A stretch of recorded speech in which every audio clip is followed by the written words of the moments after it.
Hey everyone, John Henry here, and today in the market psychology video, we're going to be talking about crude oil and kind of what's going on. Today is an inventory day. Monday was a holiday, so the inventories got pushed off by a day.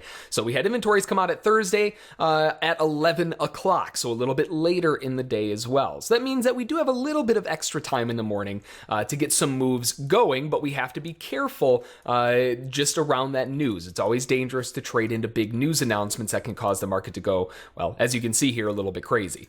So yesterday we finished off the day huge spike higher, and then we ended up in a very weak bull channel, kind of a spiking channel, mostly though just a range, right? We're barely making new higher highs and higher lows. It might as well just be a range, and you could probably easily draw a range across there regardless. So we ended the day yesterday with a range, and we open up today with a gap down. That could be the chance of a spike, a ledge, and then a break back down again. And that's exactly what happened. But the problem is the sellers that see that move and they want to get in for a potential breakdown, they start off the day with a doji candle. Nobody wants to see a doji candle to start the day off. That might mean that we're just gearing up for a big range.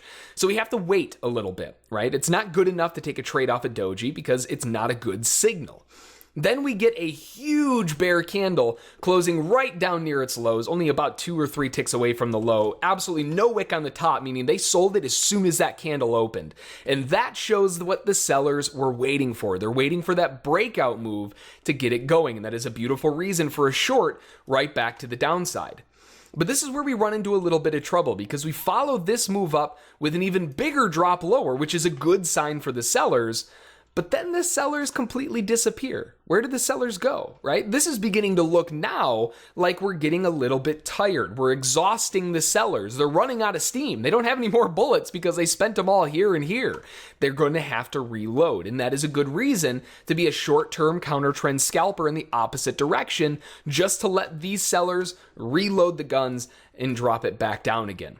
But then the problem for the sellers is this correction kept going, right? We had a good, strong bull bar here. The bulls got a little bit nervous, a little more nervous, a little more nervous, and then they got a huge amount of conviction right here. So we know that the buyers tried storming the sellers out.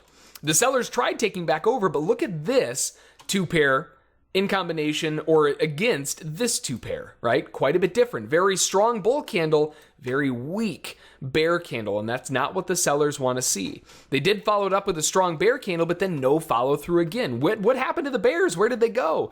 I thought they were reloading, right? We were waiting for them to go back up here, reload, and drop the market back down, and they turn back around again. Arguably, you could say that that is also a good opportunity for a counter trend scalp right there. Seeing the complete lack of follow through means that they probably have to go up again to try to get the move lower. They push back up into a double top, then you find the sellers coming back in the move. Nice reason to go short for the move lower, and then we start going into drop dead time ahead of the news. Now, before the news fired off, you can see how lackluster this move down was. Then at the bottom of the move, right there, right? Notice all of that support coming across that area. Bounced right there. That was the low end right there where the buyers picked it up off the bottom. They bought it right there. They bought it right there. And then we form a bull engulfing candle coming off of that exact same level.